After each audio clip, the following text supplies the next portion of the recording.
కార్మికులు ఉన్నాం.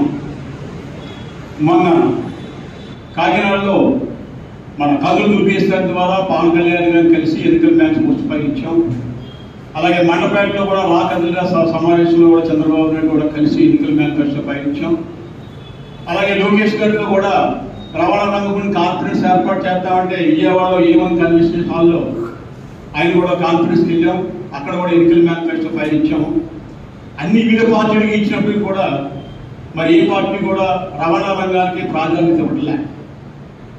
కాబట్టి ఏ పార్టీ అయితే వారి ఎన్నికల మేనిఫెస్టోలో మేము అడిగినటువంటి డిమాండ్స్ అన్ని పరిష్కరించి మరి వాళ్ళు బహిరంగ సభల్లో కూడా ప్రకటన చేస్తారో వాళ్ళకి ఈ రాష్ట్ర వ్యాప్తంగా కూడా మేమందరం కూడా ఆ పార్టీకే మద్దతు ప్రకటిస్తాం.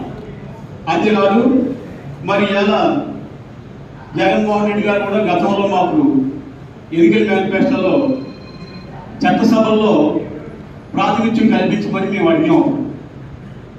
అయితే పోయిన ఎలక్షన్లో 2014లో ఆయన పాదయాత్రలో ఉన్నప్పుడు అడిగిన అది ఇవాళ టిప్పర్ డ్రైవర్కి వీరాంజనేయని టిప్పర్ డ్రైవర్కి మరి చట్టసభలో స్థానం కల్పించడం వల్ల జగన్మోహన్ రెడ్డి గారిని అభినందిస్తున్నాం.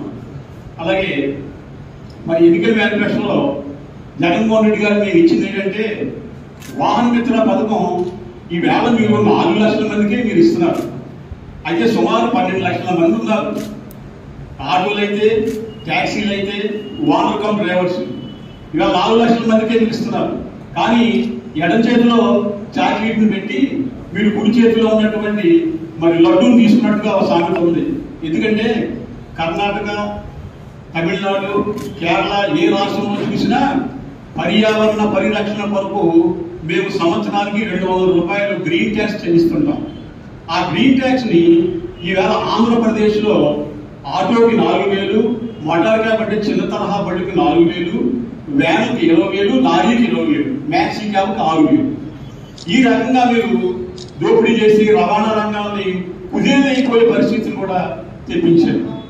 అంతేకాకుండా మరి చంద్రన్న బీమా, గతంలో చంద్రన్న బీమా ఉన్నప్పుడు సహజ మరణానికి మరి 2 లక్షల రూపాయలు లబ్ధి పొందేవారు సామాన్యులు. సామాజిక న్యాయం అంటే అది. అదే కాకుండా మట్టి ఖర్చుగా 5,000 ఇచ్చేవారు. ఇప్పుడు ఆ స్కీమ్ ఏమైపోయిందో కూడా మరి అంతుపట్టలేదు. కాబట్టి ఏదైనప్పటికీ కూడా ఇప్పుడు రేషన్ కార్డు ఒక 40,000లో ఒక చిన్న కారు ఒక ఫ్యామిలీ సరదాగా ఎక్కడో తీసుకెళ్దామని చెప్పేసి కొంటే ఆ కారు నుంచి ఈ రేషన్ కార్డు సంక్షేమ ఫలాలు కట్ చేయడం ఎంతవరకు సమంజసం చెప్పేసి మేము ప్రశ్నిస్తాం.